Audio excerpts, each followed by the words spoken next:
Hello everyone, আশা করি সবাই ভালো আছেন। Welcome back to my another video. তো গাইস, আজকে আপনাদের মাঝে একটা দারুণ ভিডিও নিয়ে এসেছি। এই ভিডিওতে আপনারা স্ক্রিনে দেখতে পাচ্ছেন কিন্তু আপনাদের এখানে যে 2 step keep your account save প্রবলেমটা কীভাবে সলভ করবেন, তো এটা নিয়ে আমি একটা ভিডিও দিয়েছিলাম। ওটাতে ছিল হচ্ছে যাদের এই সমস্যা, যাদের ইমেল অ্যাড করা আছে তারা ইমেলের মাধ্যমে কীভাবে খুলবেন, এবং অনেকে বলছেন যারা ফোন নাম্বারের মাধ্যমে সমস্যা তারা ফোন নাম্বারের মাধ্যমে কীভাবে খুলবেন, সেটা নিয়ে আজকের এই ভিডিও। তো গাইস, আজকে আপনাদের মাঝে প্রমাণ সহ দেখাবো। তো আমি কিন্তু অলরেডি এটা কাজটা করে ফেলছি, আমি কিন্তু একটি স্ক্রিন রেকর্ড করে ফেলছি। এজন্য আমি সেখান থেকে একটা স্ক্রিনশট নিয়ে আমি কিন্তু এখান থেকে দেখতে পাচ্ছেন আমার এই যে আইডিটা, এটা কিন্তু প্রবলেমটা সলভ করছি। এটা কিন্তু কোনো ইমেল আইডি নেই, এটা কিন্তু নাম্বারের মাধ্যমে। ঠিক আছে, সেখানে দেখতে পাচ্ছেন এখানে কিন্তু নাম দেওয়া আছে, এই যে নট মলয়। ঠিক আছে, দেখতে পাচ্ছেন কিন্তু মলয় নাম দেওয়া আছে। তো আমি এই নামের আইডিটাই কিন্তু আমি এখান থেকে আজকে আমি টোটাল কাজটা আমি করছি এবং সেটা আমি আপনাদের মাঝে এখন দেখাবো। তো গাইস, চলুন শুরু করা যাক। আমি ব্রাউজারে চলে যাচ্ছি। সো গাইস, আমি কিন্তু এখানে গুগল ক্রোম ব্রাউজার চলে আসছি। আমার কিন্তু অনেকগুলো গুগল ক্রোম ব্রাউজার আছে, তো আমি একটা ব্রাউজার, আমার আইডিটা কিন্তু আগে থেকে লগ ইন আছে, আমি লগ ইন করে দেখালাম না। তো এখানে দেখতে পাচ্ছেন আমার কিন্তু skip your save account problem, এখান থেকে নিচে কিন্তু নট মলা এখানে লেখা আছে, আপনারা কিন্তু চাইলে দেখতে পারবেন এখানে। তারপরে আমি এখান থেকে দেখতে পাচ্ছেন, এখানে আমি ক্লিক করি ইনেবল টু ফ্যাক্টর অথেন্টিকেশন, তাহলে কিন্তু আমার এখান থেকে আইডিটা সম্পূর্ণভাবে লগ আউট করে দেবেন। ক্লিক করার পর দেখতে পাচ্ছেন এখান থেকে আমার আইডিটি কিন্তু লগ আউট করে দিয়েছে। তো লগ আউট করার পর আমি এখান থেকে কী করবো, আমি এবার আইডিটির সার্চ করে আমি এখান থেকে প্রোফাইল লিঙ্কটা কপি করে নেব। তো আপনারা দেখতে পাবেন আইডিটা এখান থেকে কিন্তু আমার ফ্রেন্ড লিস্টে আছে। তবে এখান থেকে সার্চ করে আমি কিন্তু এটার প্রোফাইল লিঙ্কটা কপি করে নিয়েছি। প্রোফাইল লিঙ্কটা কপি করার পর আমি চলে যাচ্ছি আমার ব্রাউজারে, যেখানে আমার আইডি লগ ইন করা আছে। কারণ এটা খুলতে অবশ্যই কিন্তু আপনারা জানেন যে ইম্পোস্টার রিপোর্ট মারলে কিন্তু নাম্বার ছাড়া যেগুলো আছে ওইভাবে লকে পড়ে, তাইলে কিন্তু আপনারা খুললে কিন্তু এখান থেকে এই প্রবলেমটা সলভ হয়ে যায়। তো আমি ইম্পোস্টার রিপোর্টে ঢুকছি। আমার ইম্পোস্টার রিপোর্ট যারা না পারেন তারা কিন্তু আমার অলরেডি একটা ভিডিও দেওয়া আছে আমার ফেসবুক পেজ এবং হচ্ছে ইউটিউব চ্যানেলে, সেই ভিডিওটা আপনারা দেখতে পারেন। সেম সিস্টেমে কিন্তু আমি এইটাও কিন্তু রিপোর্ট করতেছি। দেখতেছেন, আপনারা ব্রাউজারে গিয়ে সার্চ করবেন ইম্পোস্টার রিপোর্ট, তারপর ওখানে যে যা যা সিলেক্ট করছি সেগুলো আপনারা সিলেক্ট করে দেবেন। এরপর আইডি নেম, এরপর হচ্ছে আইডির এখান থেকে ইমেল অর ফোন নাম্বার।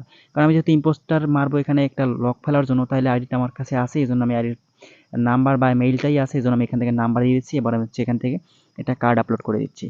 এখান থেকে আপনারা ইম্পোস্টার ধরে যে কোনো একটা ওয়ার্কিং কার্ড এখান থেকে আপলোড করে দিবেন, তাহলে কিন্তু তারপর আপনার হয়ে যাবে। এখান থেকে আপনার আইডির প্রোফাইল লিঙ্ক এবং হচ্ছে এখানে এডিশনালটা মেইন।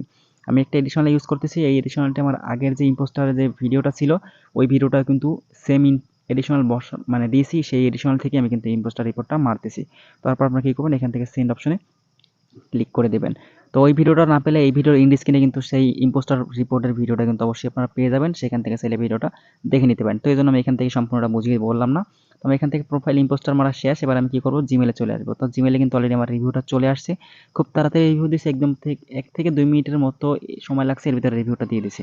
আমি এখান থেকে কিন্তু এটা রিফ্রেশ মারতেছি। রিফ্রেশ মারার পর এখান থেকে ওপেন করতেছি মেলটা।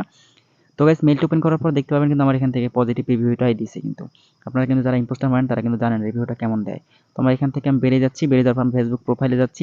প্রোফাইলে যাওয়ার পর আমি ওই আইডিটা সেম আইডিটা আবার সার্চ করে আপনাদের দেখিয়ে দিচ্ছি যে আইডিটা আপনার অবশ্যই কিন্তু আপনার আইডিটা কিছু হয়েছে কিনা। কারণ দেখতে পাচ্ছেন আমি আইডিটা লিঙ্ক ক্লিক করার পর কিন্তু এরকম পেজ নট অ্যাভেলেবল দেখাচ্ছে। ঠিক আছে, তো আইডিটা লকে পড়ছে এই জন্য। তো আমি এখান থেকে কী করবো, আমি আবার ব্রাউজারে চলে যাব। ব্রাউজারে গিয়ে আমি ওই আইডিটা কিন্তু এখান থেকে লগ ইন করবো।